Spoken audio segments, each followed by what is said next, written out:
The work now underway on board the International Space Station is designed to support deep space exploration in the future and provide benefits on Earth today. The Expedition 33 crew members are working on experiments in astrophysics and earth science, in education and in technology development, and in human physiology and performance. There's a myriad of things that are going on, not only U.S., but European, Japanese experiments.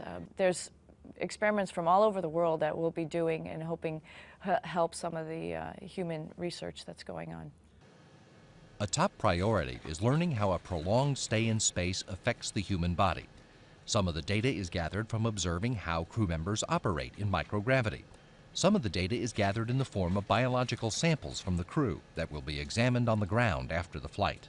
We will study the bone tissue pre-flight and post-flight. We'll perform blood tests. It's a large area for research.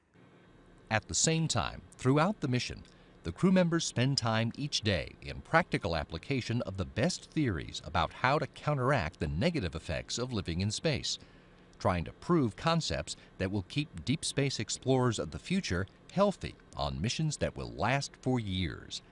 This work also contributes to the station crew members' overall health and physical fitness, so they're better able to work with all the other experiments on board, including some that have a similar goal, such as a study of the Medaka fish. The importance of these very small fishes are they have bones and muscles, just like human beings. So what we're trying to do is have them stay in space for a longer duration and then bring them down and then take a look at their bone structures and muscles and see the effect of microgravity. The crew members tend to the operation of that experiment and other investigations going on in the station's several laboratories, serving as the on-orbit hands for Earthbound researchers working in a number of scientific disciplines. And those kinds of equipments will be acting as lab assistants. All kinds of media that have to be mixed, and temperature has to be maintained. Certain timestamps will have to be kept, and everything needs to be done with a lot of precision and a lot of attention to detail. This platform in space supports all of that research, plus a whole slew of experiments on the outside of the space station that are constantly gathering data without the assistance of the human crew members. For example, we have the gym exposed facility that has some even NASA payloads outside. For example, MAXI, an X-ray, an all-sky X-ray detector on the outside. We're getting ready to take up scan test bed on HTV, which will go on like an external logistics platform out there, and of course alpha magnetic spectrometer sitting out on the starboard side as well. Taking advantage of being in space to gather information on cosmic particles for researchers who are trying to learn what the universe is made of and how it began. For all of the crew members, there is one other wide-ranging, high-priority task that must be completed so that these dozens of scientific investigations can proceed. And the task is to maintain the space station in due condition so that all the units and all the apparatus perform as they should.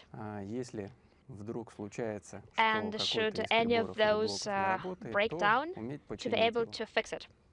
That means performing regular maintenance work, being ready to repair hardware that breaks down, and possibly doing a spacewalk if needed to tend to the equipment on the station's exterior, although no spacewalks are in the plan for this increment. There will be a good bit of traffic at the space station late this year, along with the goings and comings of 3 uncrewed Russian cargo ships. Williams, Malenchenko, and Hoshide depart the station in their Soyuz spacecraft in mid-November to conclude Expedition 33. Ford becomes commander for Expedition 34, and in early December, he and Novitsky and Tarelkin welcome a Soyuz carrying 3 experienced space flyers, station veteran Roman Romanenko of Roscosmos, and first-time station crew members NASA astronaut Tom Marshburn and Canadian Space Agency astronaut Chris Hadfield. They will all be on hand to support the planned arrivals of 2 American commercial cargo ships, SpaceX's Dragon and Orbital Science Corporation's Cygnus, which are expanding the station's fleet of delivery vehicles. They fly up underneath the space station just within reach of our Canadarm2 robotic arm.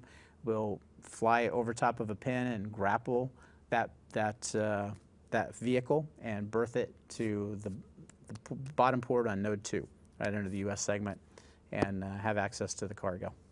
Those cargoes, tons of food, fuel, oxygen and air, clothing, work supplies, and science hardware, are vital to maintaining the expedition crew members themselves and completing the mission of the International Space Station, to prepare human explorers and their tools for the deep space exploration missions that are moving off the drawing boards right now. The ability of the humans to not only function in space, but be very functional when they arrive at their destination. Those are the kinds of things we're learning from the science. Fuel technologies, fuel transfer technologies, and all the things we can learn about the space environment are all valuable to us for pressing on out.